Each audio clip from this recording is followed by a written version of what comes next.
నమస్తే. ఈరోజు మన రెసిపీ అయితే చిక్కుడుకాయ తర్వాత చిన్న మీల్ మేకర్ ఉంటుంది కదా, అది రెండిటి కాంబినేషన్లో కర్రీ అయితే ప్రిపేర్ చేస్తున్నాను. ఈ కర్రీ ఇలా చేసుకుంటే సూపర్ టేస్టీగా ఉంటుంది. చపాతీకైనా కానివ్వండి, రైస్కైనా, ఎందులోకైనా కర్రీ అయితే సేమ్ మనం కీమా, గోకరకాయ కీమా, చిక్కుడుకాయ వండుకుంటే ఎలా ఉంటుంది టేస్ట్ అలాగే ఉంటుంది.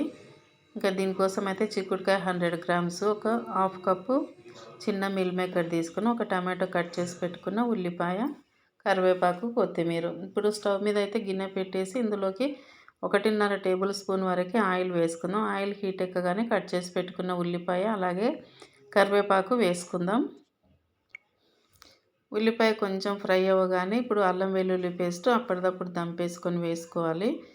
కొంచెం ఫ్రెష్గా ఉంటుంది, మంచి సువాసన కూడా ఉంటుంది. వేసుకొని ఇది కొంచెం కలుపుకున్న తర్వాత ఇంకా ఇప్పుడైతే మనం మిల్ మేకర్ నానబెట్టి ఉంచుకున్నాం కదా, అది ఇందులో వేసుకోవాలి. నీళ్లు మొత్తం పిండేసి ఇందులోకి ఒక పావు టీ స్పూన్ వరకు పసుపు వేసుకుందాం. పెద్దదైతేనేమో ఉడకబెట్టాలి, చిన్నదే కాబట్టి తొందరగా నానిపోతుంది, కాబట్టి అరగంట నానబెడితే సరిపోతుంది. కట్ చేసి పెట్టుకున్న చిక్కుడుకాయ కూడా ఇందులో వేసుకోవాలి. వేసుకున్నాక మొత్తాన్ని బాగా కలిసేటట్టు కలుపుకోవాలి. నేనైతే ఇక్కడ ఆయిల్ కూడా తక్కువ వేసిన, ఎందుకంటే పేషెంట్ కోసం కూడా తింటాడు కదా, అలాగని రెండు వైపులా ఆలోచించి ఆయిల్ అయితే తక్కువ వేసిన అనమాట. ఇంక ఇప్పుడు ఇందులోకి సరిపడా ఉప్పు వేసుకుందాం. ఒక టీ స్పూన్లో ఒక ముప్పావు వరకు ఉప్పు వేసుకున్నాను. అట్లనే కట్ చేసి పెట్టుకుని ఒక మీడియం సైజు టమాటో ముక్కలు కూడా ఇందులో వేసి బాగా కలుపుకోవాలి. ఉప్పు వేసాం కాబట్టి ఇది కొంచెం ఒక 2 నిమిషాలు మంటను మీడియం ఫ్లేమ్లో పెట్టి మగ్గించుకుంటే బాగుంటుంది. ఇది కొంచెం మగ్గినట్టు కాగానే ఇందులోకి ఒక హాఫ్ గ్లాస్ వాటర్ వేసుకోవాలి. చిన్న గ్లాస్లో, మరి పెద్ద గ్లాస్ కాదు.